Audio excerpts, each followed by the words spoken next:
The Legend of Zelda is my favorite franchise of all time, even surpassing the Mario and Kirby franchises. Its titles are some of the most enjoyable adventure games to ever grace the gaming ecosystem.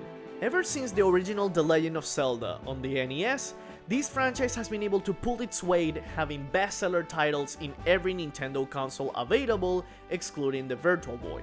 These games have amazing stories, amazing characters, and memorable locations like the vast Hyrule Fields in Ocarina of Time, the everlasting ocean in The Wind Waker, and the eerie and devoid of color Twilight Realms.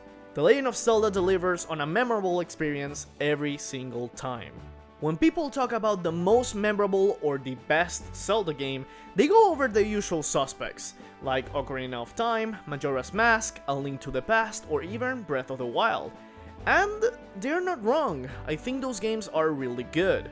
But to me, one of the most memorable Zelda games is Link's Awakening. Released for the original Game Boy in 1993, this game is amazing, and I was really happy when Nintendo announced a remake from the ground up for this game.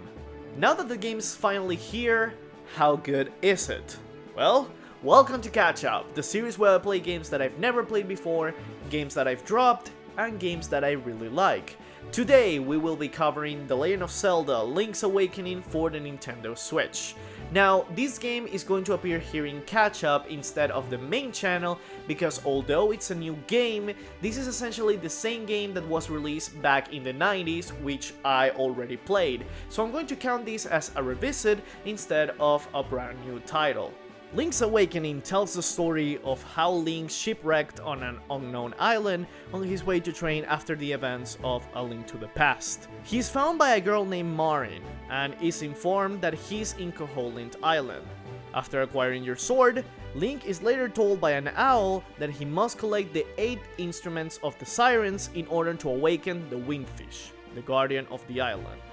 Once Link plays the Ballad of the Windfish next to the egg in the mountain with the 8 instruments on hand, he will be able to return home. During the game, you'll visit a variety of dungeons that are really fun to traverse, or most of them. And every biome that you go through is really great, from a really eerie forest to a big lake to a dangerous mountain. This game really feels like a Zelda game. Sometime before the 6th dungeon, you'll reach the ruins. Here, you'll find out that Koholint Island is in fact a dream. The island itself doesn't really exist, and its people are illusions.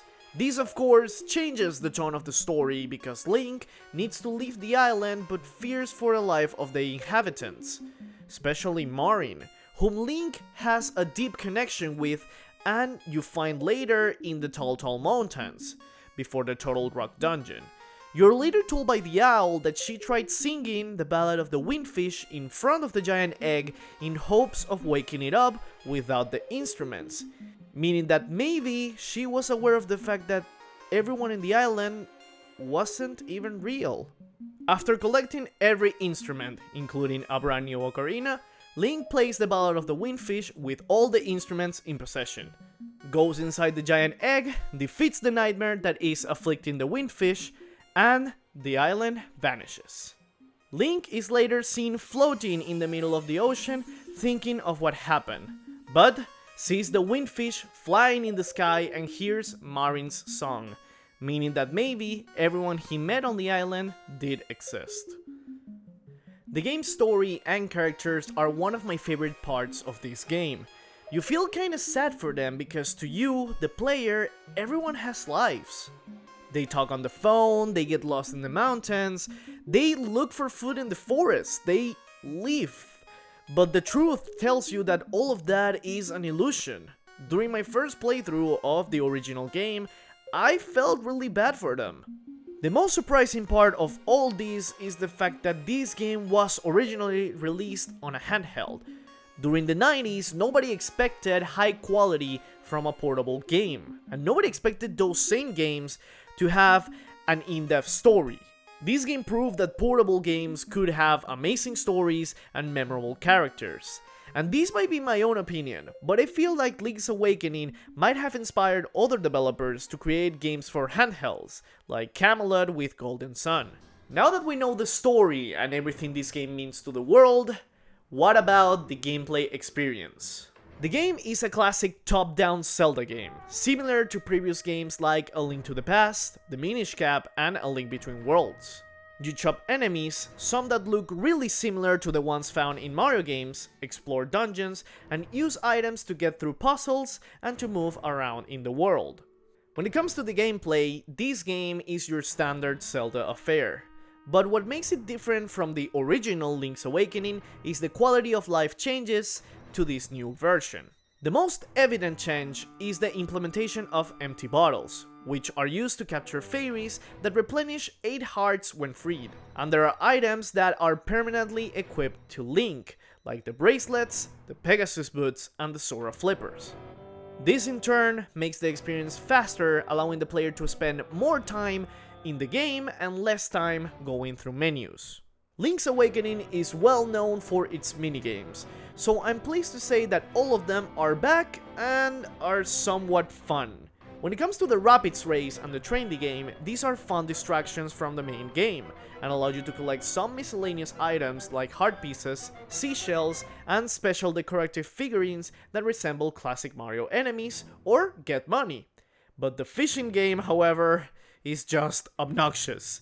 This is my personal opinion, but I've always disliked fishing minigames in games, and this is no exception. But all in all, these are not time consuming and are usually really rewarding. Coming brand new to this version, however, is Danpei's Chamber Dungeons, which is essentially a Mario Maker style dungeon creator. These challenges are not mandatory, but you need to complete all of them in order to get certain collectibles like seashells and heart containers. My pro tip is that you do all the challenges except the last category. Trust me on that one. And if you want to get some profit by doing those same challenges I just told you about, I recommend you to place as many treasure chambers as you can in order to get tons of money. This game apparently has an absolute massive hard-on for bottomless pits. You can find them almost everywhere, and sometimes it feels like you're magnetized to them. This is especially apparent in the shed pile that is called the Eagle's Tower. In this place, if you're on the second floor and you fall through a hole, which are overpopulating the floor, you'll fall to the floor below, which has a super annoying puzzle with switches that you have to clear every fucking time you fall. But that aside, the game's traveling is absolutely fun with lots of secrets to find. The game holds some secrets that reward your curiosity, like the secret seashells, that upon collecting 40 of them, you get a better sword, or the color dungeon, that makes Link either excel at offense or defense. The seashells are collectibles that are scattered all around the island. Some are found in dungeons, others on chests, and some under the ground or on the rocks. These can be certainly tricky to find, but it feels really good when you find the last one. There are 50 of them in total. The entrance to the color dungeon is found in the library after getting the Pegasus boots. You'll find a book that will tell you an arrangement of graves that you have to move in the graveyard in order to open the entrance. Link's Awakening for Nintendo Switch dons an art style never seen before in a Zelda game. It's reminiscent of clay art but with super smooth animations. But too bad that the game suffers of performance issues because of this art style, since everything is really detailed and the main world is treated like a complete environment, rather than other top-down Zelda games that actually employ a screen-to-screen transition. So inside dungeons, you'll never experience slowdown, but in the overworld, it feels apparent, dropping below the 30 FPS line. While it doesn't make the game unplayable by any means, it's really noticeable. The Legend of Zelda Link's Awakening is an overall great experience with an amazing story that I highly recommend to anyone looking to play a classic Zelda title with a new coat of paint. And that's going to be enough from me for today. Thank you all you guys for watching and watching Catch Up. This series already is in its 3rd episode today, and there are much more to come. If you are craving for more catching up, you can actually see the other 2 videos in the playlist at the end of this video.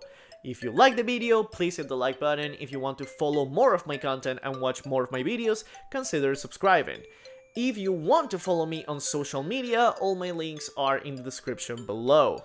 Once again, thank you all you guys for watching, have a fantastic night, and take care!